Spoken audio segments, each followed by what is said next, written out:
Hi guys, welcome to this latest video. This video is going to be a little bit of a change. It's me basically talking my way through questions. All I ask is that you listen as I go along and pause and then try the question yourself, unpause me, and then see if we agree with each other. So we're starting off first of all with a pseudocode question that's asking you to look it through and then make sort of some decisions. But first of all, let's try and understand what the pseudocode question is asking us to do. Well, if we see here, we've got a variable time that's being added in here. And we're saying if that time is equal to breakfast, then we have another variable here called q, which is changed to 1. If you put in lunchtime, then this time q is 4. If you put in dinner, this time a is 2. And that seems like a bit of an error. We might come back to that. And else we have time not recognized. At the end of that selection statement, those if and else, we have a for loop here. And that for loop is asking us to go from 1 up to q. Remember q you got earlier. And then do something here. So why don't we have a read of our first question. Our first question says, shade 1 lozenge, which shows the line number where selection is first used. So I'm just going to highlight that. That's our keyword, selection. Selection, if you remember, is when you use an if or an else, or indeed an if, else. So the first time it's used will be here on line 2, because we use an if there. So we can just fill that one in, and that's line 2. So line 2 can get put in there. The next one on our list is going to be asks us to look at iteration. Now, iteration, if you remember, is just simply loops. So all we need to do, let me just highlight. So iteration, all we have to do is look through our code and see where can we see a loop being used. If you go down to line 11, do you see there's a for?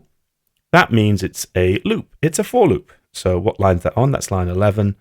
So we can shade in lozenge 11. Oops, let's be a bit consistent. We went black last time. Let's do the same again now. Okay, moving on to the next question. It says shade 1 lozenge, which shows how many times the subroutine dispense biscuit would be called if the user input is breakfast. Well, let's have a look. If we input breakfast, then q becomes the value 1. So the arrow points towards it, q becomes 1. And if we look down here, there's a for loop, and n is set to 1 to go up to q. Well, we now know q is 1. So this is a loop that will actually just go around one time, won't it? Because n will be 1, it will do all the stuff here, n will go up to 2, that's too far, boom, finished. So we can say if we put in breakfast, then this loop will run once, and you can see here, then that dispense call would just happen one time. So I'll shade that one in. There you go. Let's have a look at the next question. Shade 1 lozenge, which shows how the data type of the variable time in the algorithm shown below. The data type of time. Well, time is here, and time is either breakfast or lunch or dinner. Now, that is not date time. String is a pretty strong one to go to because you can see it's a string of characters. It's not an integer, which would be a whole number. Q would be an integer, and it's not a real, which is a number with a decimal place. So it's a string for time. So we can highlight that one in there. And then finally, on our last bit, state how many times the subroutine dispense biscuit will be called with the parameter Chewies if the user input is lunch. So we can have a go here. So if the parameter is Chewies, there we go. So if we send it Chewies and the user input is lunch, so if it's lunch, now q becomes 4. Interesting. So it will go from n1 to q, and q is now 4 because we selected lunch. So it would start, n would start as 1 for the first time around, and then n would become 2, and then 3, and then 4. So this loop's going to go around 4 times. So does that mean that we're going to have, how many times the subroutine will be called with the parameter Chewies? Well, the loop's going to happen 4 times, but is the subroutine going to be called 4 times then? Well, if n is less than 3, well, n first time around is 1, so that will get called dispense biscuits chewies. Then n will be 2. 2 is less than 3, so now it's been called 2 times. Then n will become 3. Is 3 less than 3? No, it isn't. So it would actually do dispense biscuit crunchy. And then n would become 4. And then again, 4 is not less than 3, so it would do crunchy again. So for this one, chewies gets done twice, and then crunchy does twice. So the answer for this one is going to be, the answer for this one is going to be 2. State how many possible values the result of the comparison time equals dinner could have in the algorithm shown. State how many possible values the result of the comparison time equals dinner could have in the algorithm shown below. Okay, so if we go over here, well, it's either going to be time is dinner, and it will be true, or it's going to be false. So I'm just going to write in for this one, we've got 2, true, and false. Okay, going on to the next one. The programmer realizes they have made a mistake. State the line number of the algorithm shown in figure 1, i.e. this one, where the error has been made. Now, we talked about this right at the beginning when we were actually looking through this. If it's breakfast, Q becomes 1. If it's lunch, Q becomes 4. If it's dinner, A becomes 2. That is clearly the mistake. What they meant to say was that it should have been Q equals 2. So if we have to say, we'd say the line, and that's line 7, which is that line there. Write one line of code that would fix the error. Well, instead of 2 becoming A, we want to store 2 as Q. There we go. 2 becomes Q, and that should then fix this. Okay, now we're having our first go at trying to write some code, and to try and be helpful, I've actually stuck some pseudocode guidance on the right. Just to be clear, you will not have this in an exam context, so you do need to learn this. However, in theory, you shouldn't be held completely up to it. If you can't remember the exact word for how to do output or how to do user input, just try and make it logically look correct, and you should be safe. But let's try and aim for this, and if we don't quite get it, it's not the end of the world. So, develop an algorithm using pseudocode or a flowchart. So remember, flowcharts are always an option that asks the user to create a password. The algorithm should get the user to enter a password, okay? Then re-enter the password again, and if they match, this is called verification, then get the output password created. And so you should keep asking until they get it right. So we should start by just asking, doing the basics first, and asking the user for entering their password. So it's on 2 lines. So line number 1 would be asking the question. So output, and the question would be, please enter your password. What we need to do next is then have that value stored. So we have to create a variable. I'm going to call it pword1 to differentiate it. And then to assign something to it, we put the arrow pointing towards it to assign it the value. And then we're going to use the keyword user input. Okay, so that's them entering their password the first time around. And now we have to ask them to re-enter their password to confirm it. We're asking them to please confirm their password. And so we're going to store this next password in a new variable called password2 to be able to compare them. So they're going to store into password2. Now, understand, I could do a simple if statement here and say if password1 is equal to password2, then output password created. However, it's saying repeat the bullet points until both have entered correctly. So if they make a mistake, if the if doesn't work, you only have one chance. So we need to put this into a loop. We're not going to put it into a for loop because we only use a for loop if we know how many times we're going to go around. So you can either write this using a while loop or repeat loop. But repeat's going to work nicely for us because we can say repeat this until password 1 is equal to password 2. Let's show what that looks like. So we've nested this inside this bit, so repeat. So this bit's the command inside is going to repeat. And notice I've indented it inside it. Well, I did it originally because I knew I was going to do this, so it's a bit of a cheek. But I indented it to show that it's clearly different. And then underneath, I need to do the until condition.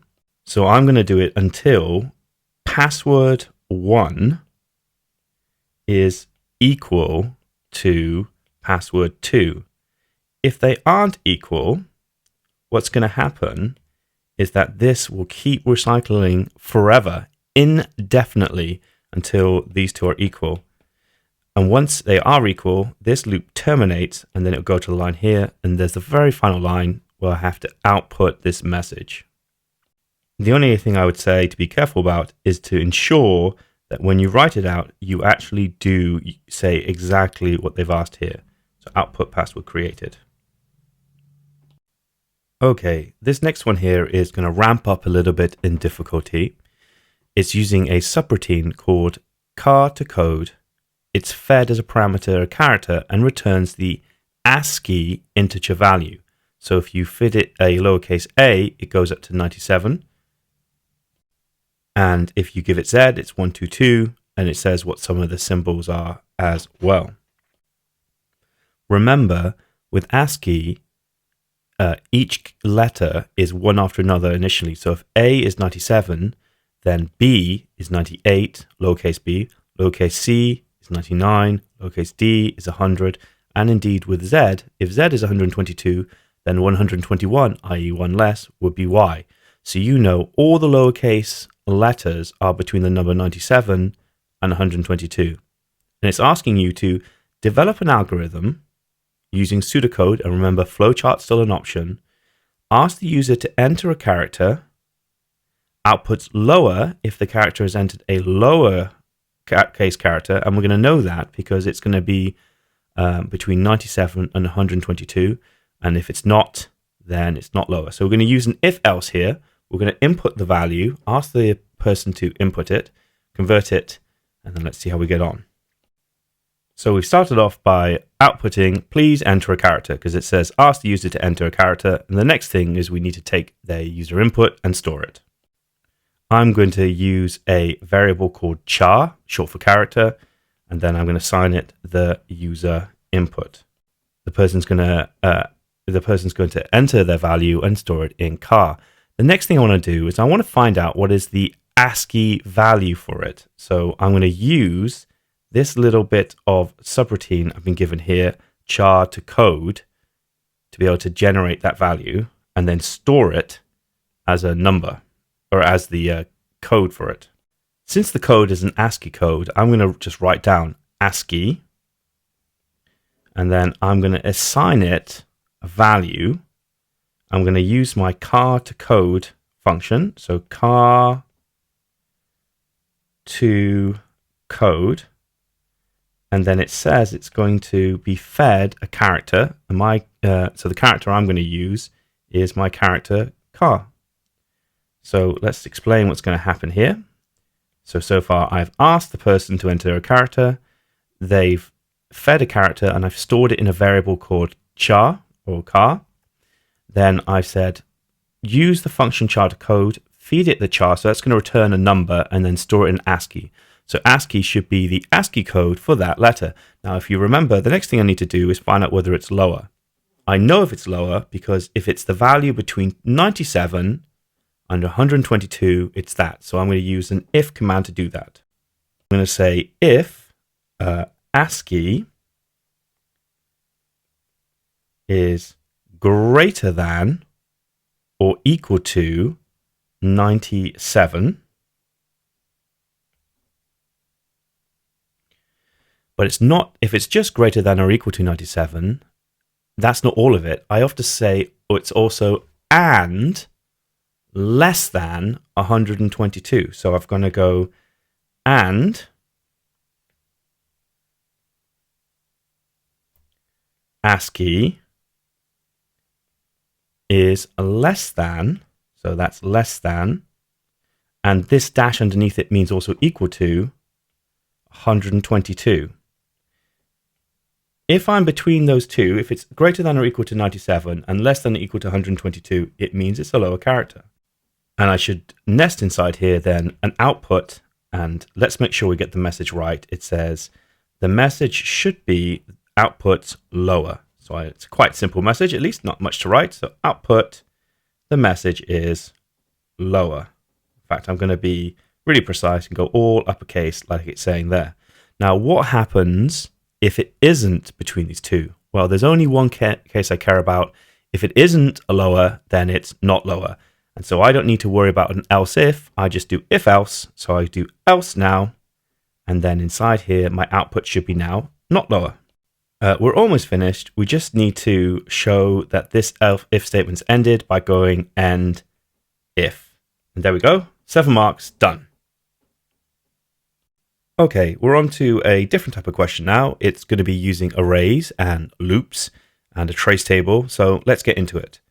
An array. If you remember, an array is a collection of data. This is a one-dimensional array, and it's got 3 items, all of the data type integer in this case.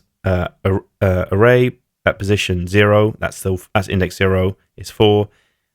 At index 1, it's actually 1, and at index 2, it's 6. Okay. We then using false and assigning that to sorted.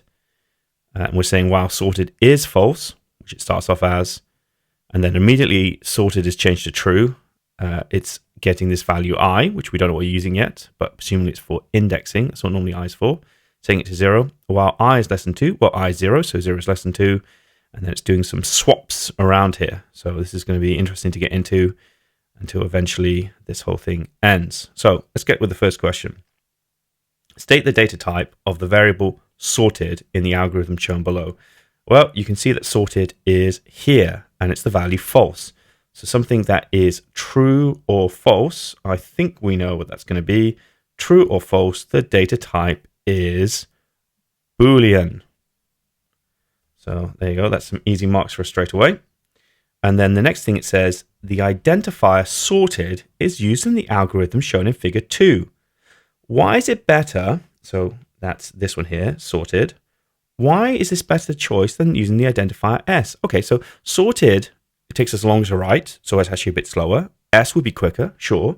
So why do we bother doing it? Well, really a good code means that you should be able to identify variables and understand what they're meant for. So sorted describes the purpose better. And this is really useful because it makes the code easier to read.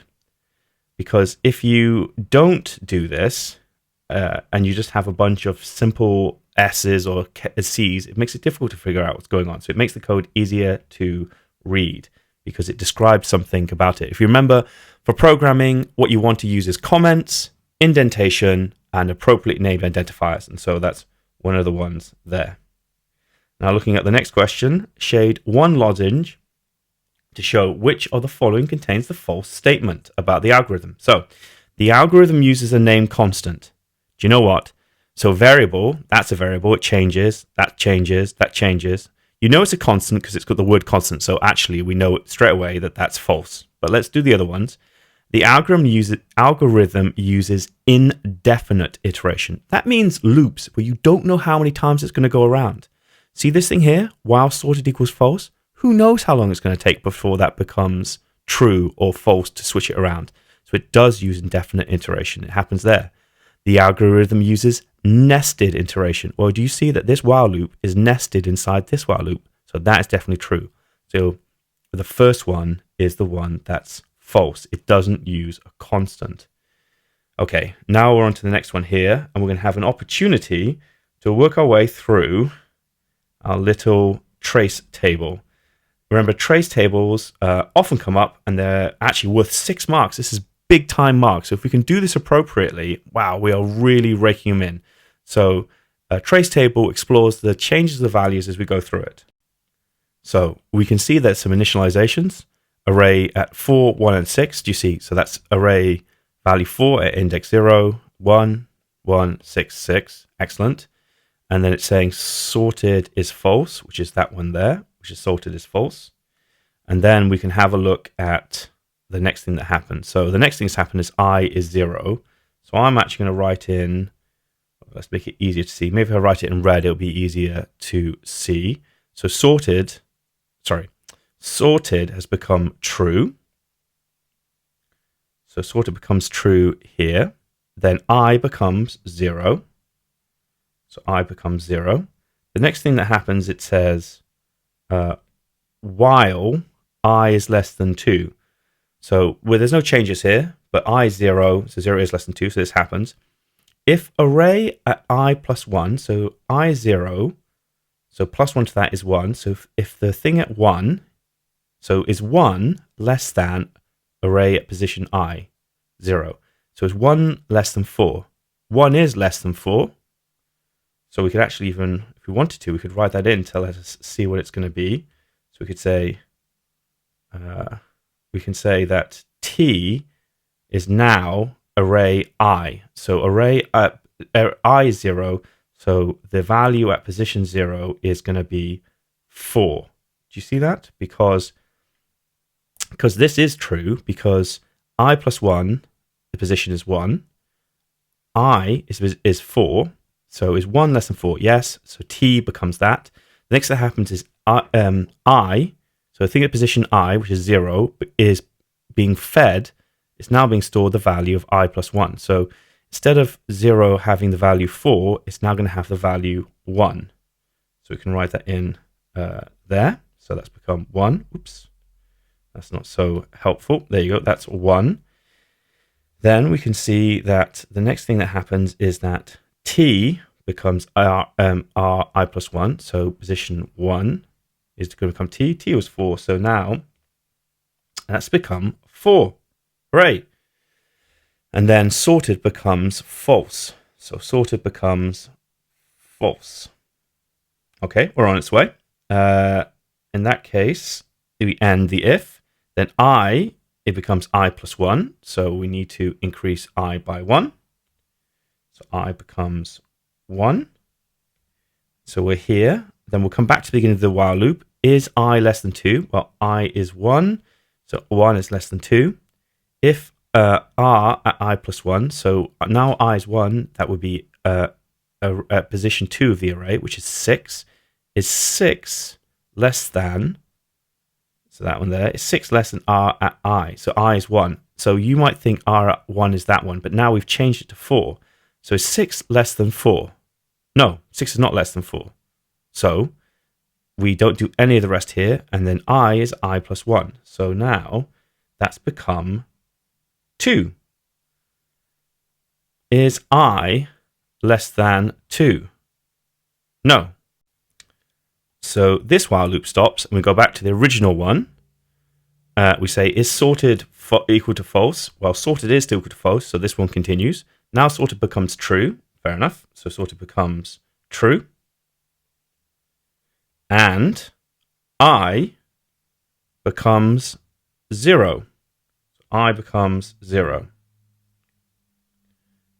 The next thing that happens is that it says, while I is less than 2, well, I is 0, so 0 is less than 2, is the thing at I plus 1, so I is 0, so 0 plus 1 is 1, so is 4 less than the thing at position 0, which is 1. Is 4 less than 1? Nope.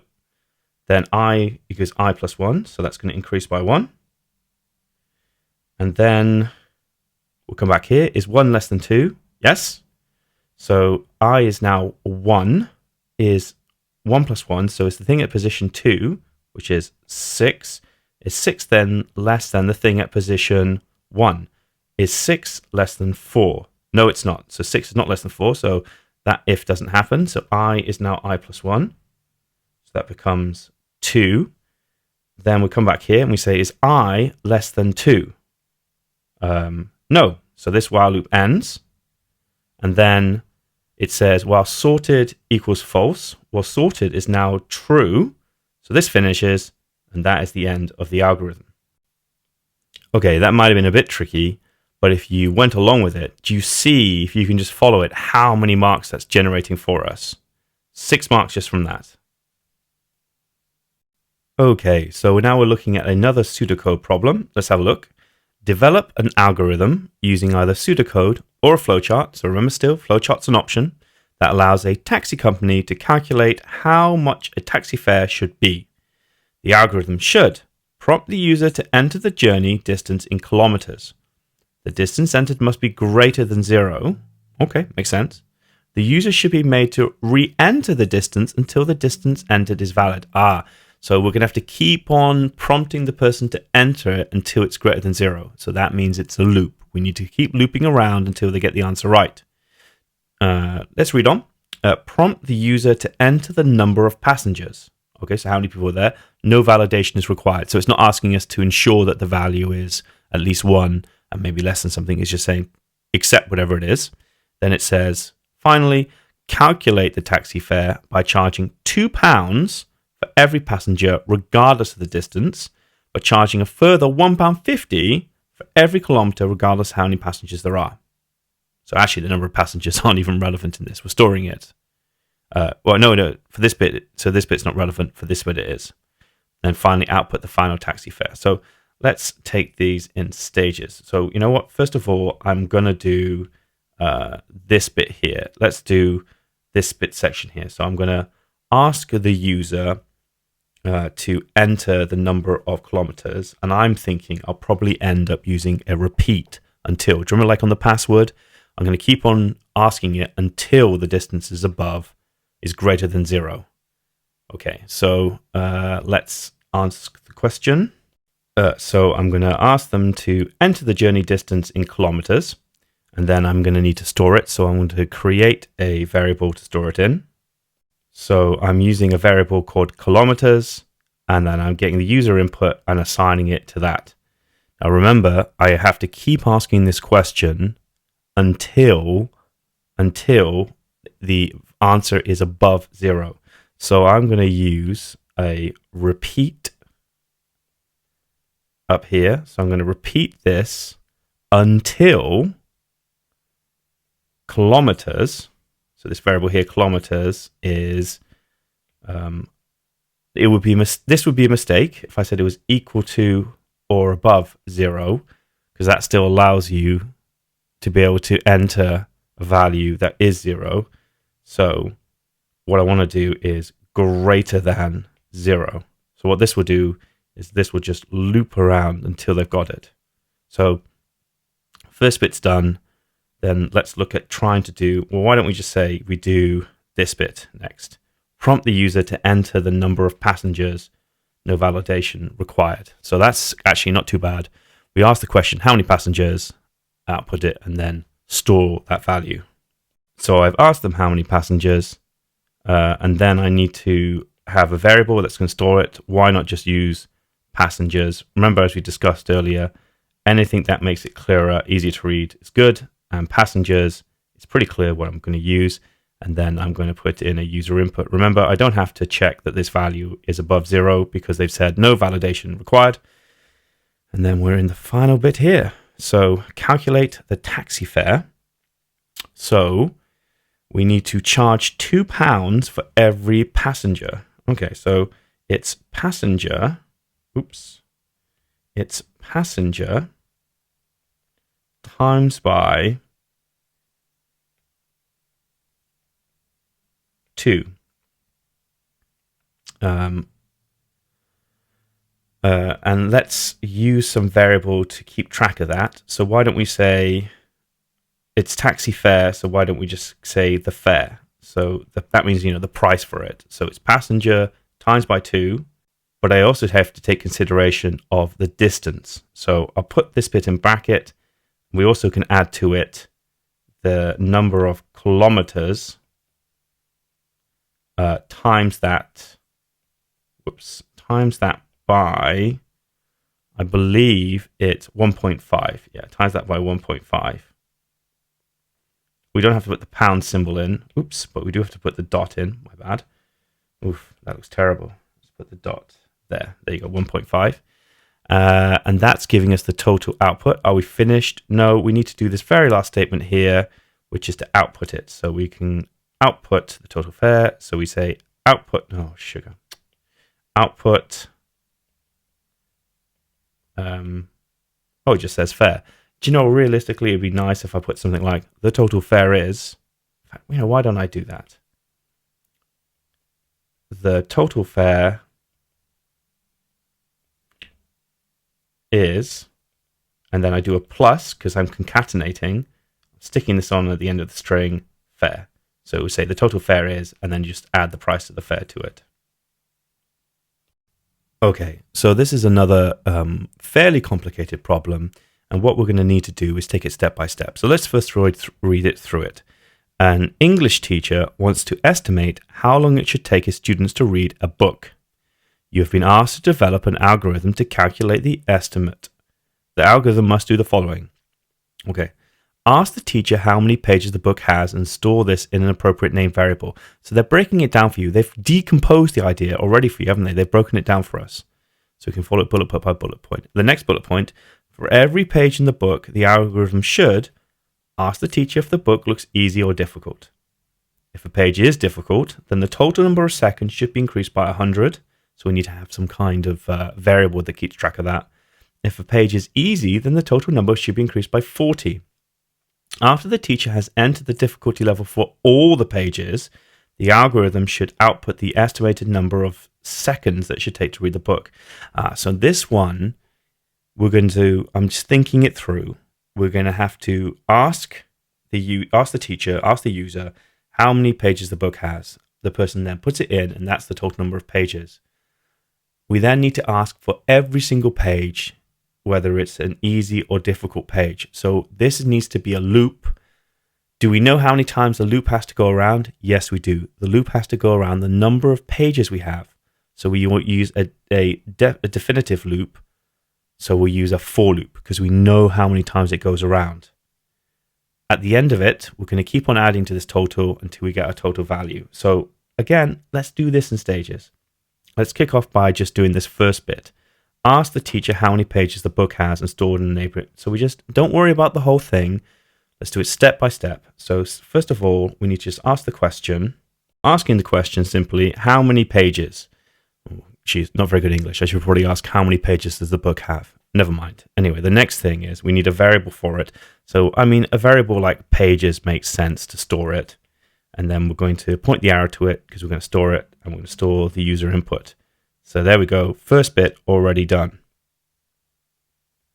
Now let's concentrate on the next stage because this is going to be the main body of what we're doing.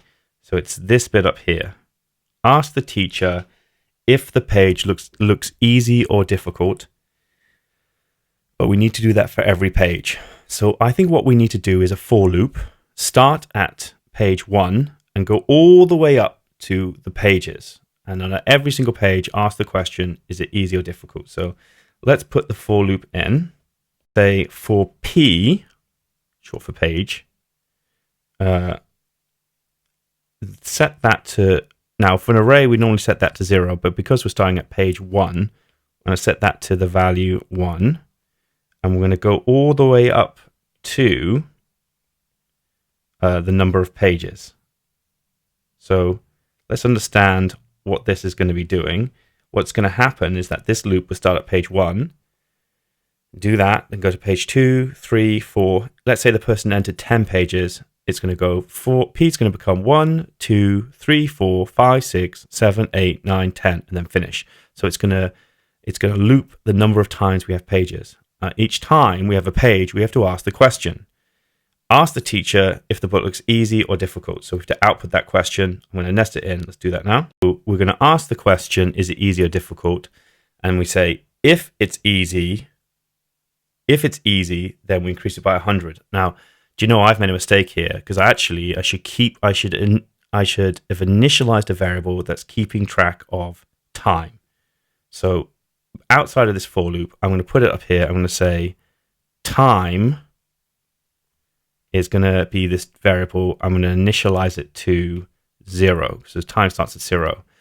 And what we want to say then here is the page easy or difficult if, oh, sugar, we need to also do a user input then, don't we? So 1 second.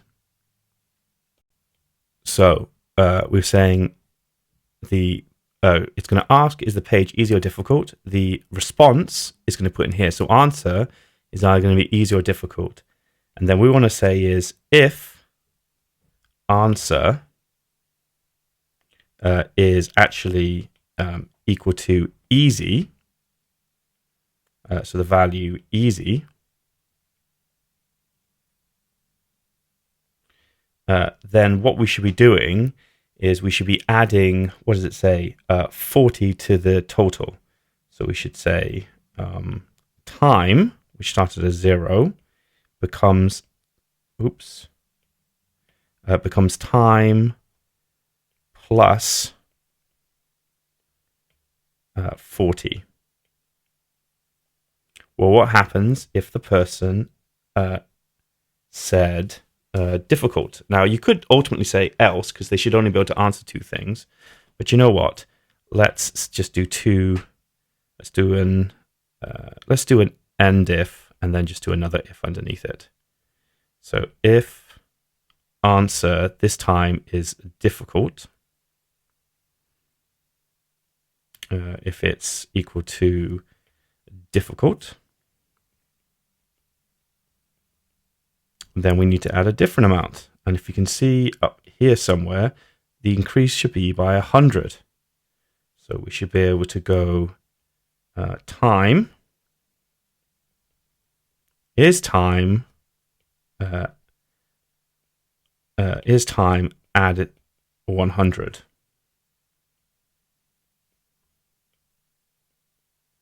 Okay, great. And then we'll end that if. This is actually almost there. This is going to work nicely. So we ask, let's review. We ask how many pages, and then pages is set to what the person puts in. We initialize a variable called time, and start it at 0. We use a for loop starting at page 1 or P1. We're going to go through all the pages. So if we put 10 pages, this loop's going to go around 10 times. Every time the loop goes around, it asks the question, is the page easy or difficult? The answer to that is stored in answer. If the answer is easy, we add 40 to time and then store it back in time. So if it starts off at 0, and if, say, the first page was easy, time now becomes 40. And then it's going to come back again. And then the next time, if they say it's difficult, well, time is now 40. So 40 plus 100 is 140, and on and on and on. And if we look here, after the teacher has entered the difficulty level for all the pages, the algorithm should output the estimated number of seconds they should take to read the book. Piece of cake. So we need to just end for, and then finally output the total time. And let's try and make it a bit smarter by saying total time is plus, and what's the variable that's storing time? It literally is time. And there we go. Done. Success.